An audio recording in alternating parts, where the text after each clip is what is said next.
জাপানের রাজধানী টোকিওর মাকুহারি masses convention centre অনুষ্ঠিত হচ্ছে বিশ্বের অন্যতম বড় গেমিং প্রদর্শনী টোকিও গেম শো 2025। প্রতি বছরের মতো এবারও এখানে হাজির হয়েছে শীর্ষস্থানীয় গেম ডেভেলপার, প্রযুক্তি কোম্পানি আর গেম প্রেমীরা। এশিয়া থেকে শুরু করে ইউরোপ, আমেরিকার নানা প্রান্তের গেম প্রেমীদের অংশগ্রহণে সাজানো হয়েছে গেমিংয়ের ভবিষ্যৎ দুনিয়ার এক অনন্য মঞ্চ। গেমিং প্রযুক্তির সবশেষ উদ্ভাবন আর নতুন প্রজন্মের গেমিং অভিজ্ঞতা এখানে উপস্থাপন করছে বিভিন্ন প্রতিষ্ঠান। 47টা দেশের 1100-র বেশি কোম্পানি প্রদর্শন করছে ভিডিও গেম এবং সংশ্লিষ্ট পণ্য। অন্তর্ভুক্ত রয়েছে চীন ও দক্ষিণ কোরিয়ার কোম্পানিও। আয়োজকরা বলছেন, গত বছর বিশ্বব্যাপী গেমিং বাজারে বিক্রি প্রায় 21,000 কোটি মার্কিন ডলারে পৌঁছেছে, যা 2020 সালের তুলনায় 50% বেশি। আমরা গিগা ক্রাইস্টার গেমিং মনিটর প্রদর্শন করছি।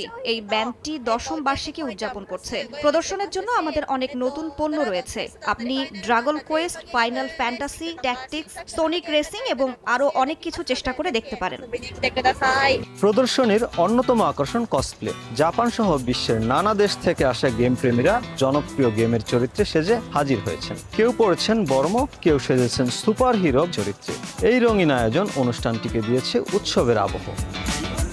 থেমে নেই আন্তর্জাতিক গেমিং কোম্পানিগুলো। নিজেদের নতুন ক্যাম্পেইন, কনসোল আর আসন্ন গেম প্রচারে ব্যস্ত তারা। বিশাল আকৃতির স্টল আর অত্যাধুনিক ভিজুয়াল প্রেজেন্টেশনের মাধ্যমে দর্শক ও ব্যবসায়ী অংশীদারদের সামনে তুলে ধরা হচ্ছে আগামী দিনের গেমিং অভিজ্ঞতা। 25 তারিখ থেকে শুরু হওয়া এই অনুষ্ঠান চলবে 28 সেপ্টেম্বর পর্যন্ত। গেম মানে এখন শুধু আর বিনোদন নয়, এটি অর্থনীতি, উদ্ভাবন ও প্রযুক্তির সমন্বয়। টোকিওর এই গেম শোই সেই যাত্রার এক অনন্য প্রদর্শন। মোহাম্মদ শাকিল মাহমুদ, সময় সংবাদ, জাপান।